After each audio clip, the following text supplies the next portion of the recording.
Welcome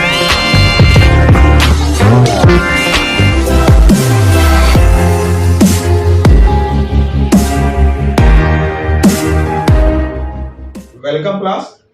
हम सभी पढ़ रहे थे जीव जगत का वर्गीकरण।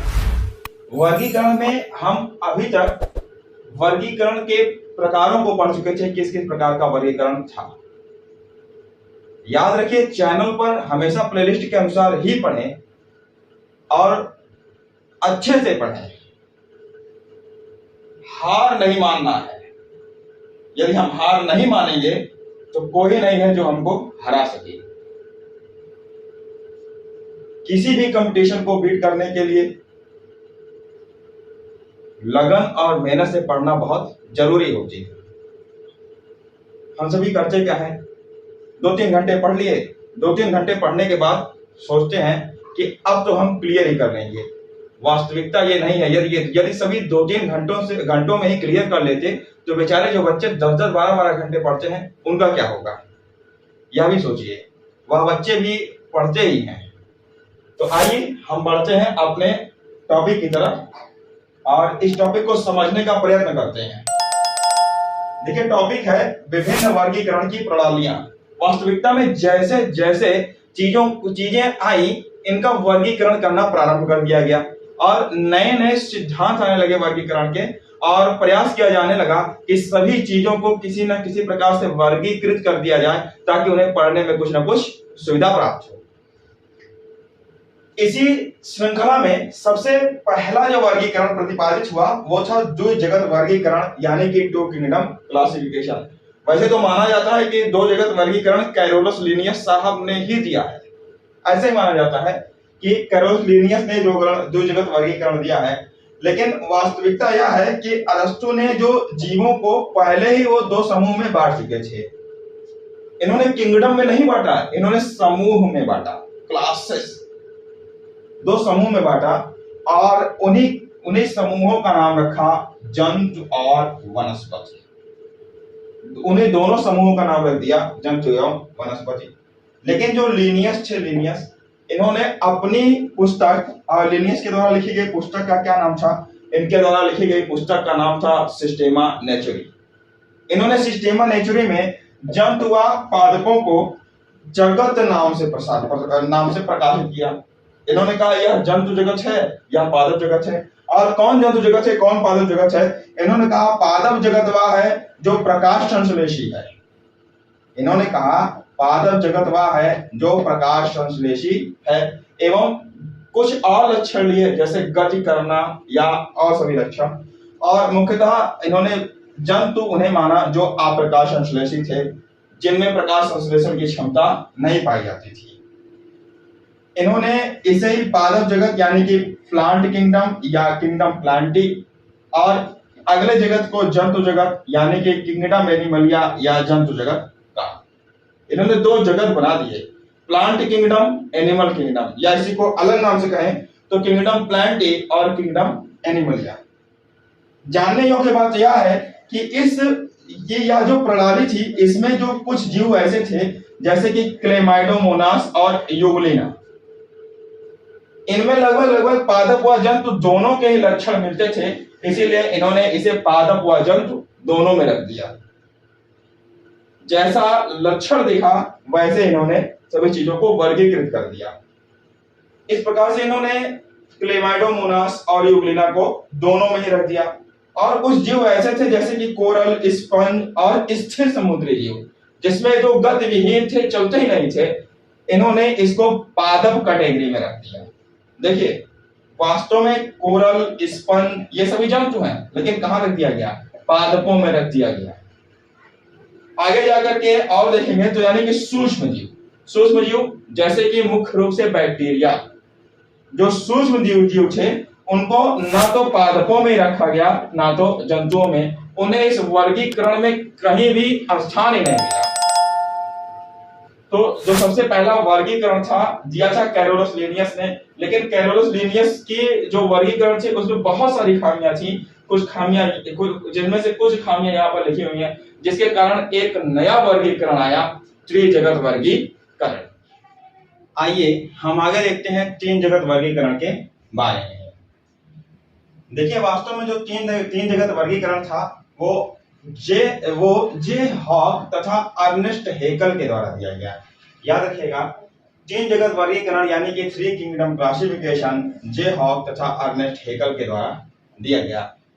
इन्होंने इस तीन जगत वर्गीकरण में एक नया जगत बनाया और उस जगत का नाम इन्होंने प्रोटिस्टा रखा। देखिए यहाँ पर प्रोटिस्टा लिखा हुआ है, लेकिन इन्होंने इस जगत का नाम प्रोटिस्टा नहीं प्रोटिक्टा रखा था।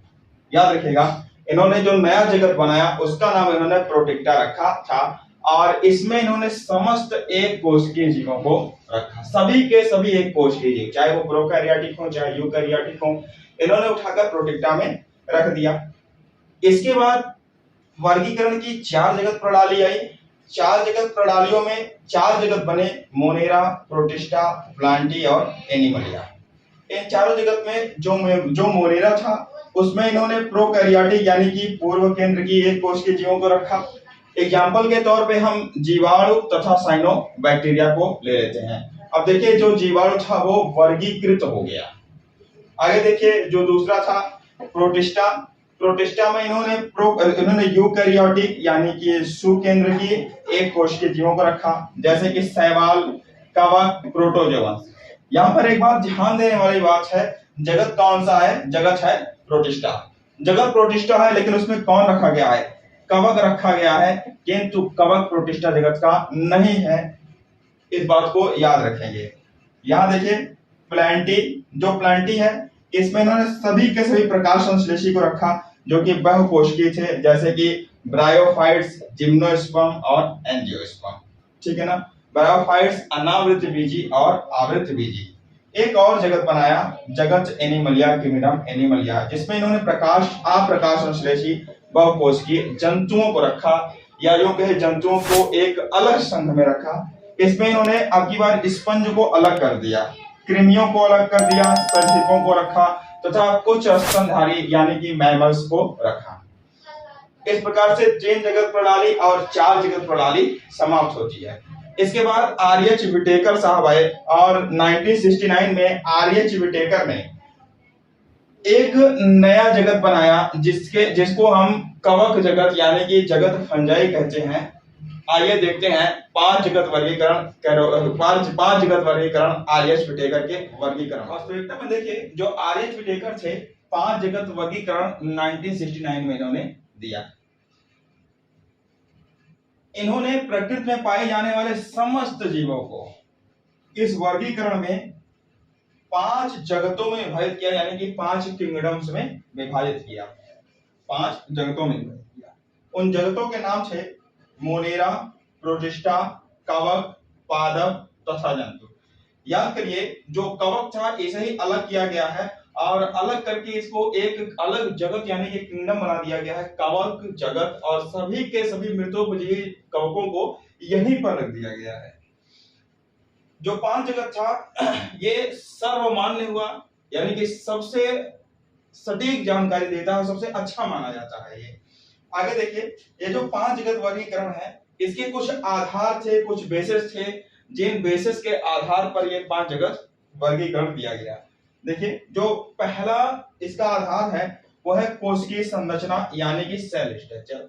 यह आप सभी भली बात जानते हैं कि जो कोशिकीय संगठन के आधार पर जीव होते हैं वह दो प्रकार के होते हैं। पहले को हम एक कोशिकीय जीव कहते हैं और दूसरे को हम बहुकोशिकीय जीव कहते हैं। याद रखिए एक कोशिकीय जीव ऐसे जीव जिनका शरीर एक कोशिका का बना हो, और बहुकोशिकीय जीव ऐसे जीव जिनका शरीर बहुत सारी कोशिकाओं का बना हो। आगे चलिए तो हम देखते हैं कि ये जो दूसरा आधार है जीवों के जीवन की दशा। ठीक है, लाइफ स्टाइल ऑफ ऑर्गेनिज्म, किस प्रकार का जीवन व्यतीत करते हैं, कैसा जीवन व्यापन करते हैं जीव। तो एक जीव ऐसे होते हैं जो उत्पादक होते हैं यानी कि प्रोड्यूसर होते हैं। प्रोड्यूसर का अर्थ है कि वह स्वपोषी होते हैं, स्वयं से वो भोजन बनाने का कार्य करते हैं, जैसे कि हमारे पेड़ पौधे जो कि स्वपोषी होते हैं, प्रकाश संश्लेषी होते हैं। दूसरे हैं उपभोक्ता, जो उत्पादक के द्वारा बनाए गए भोजन पर निर्भर रहे।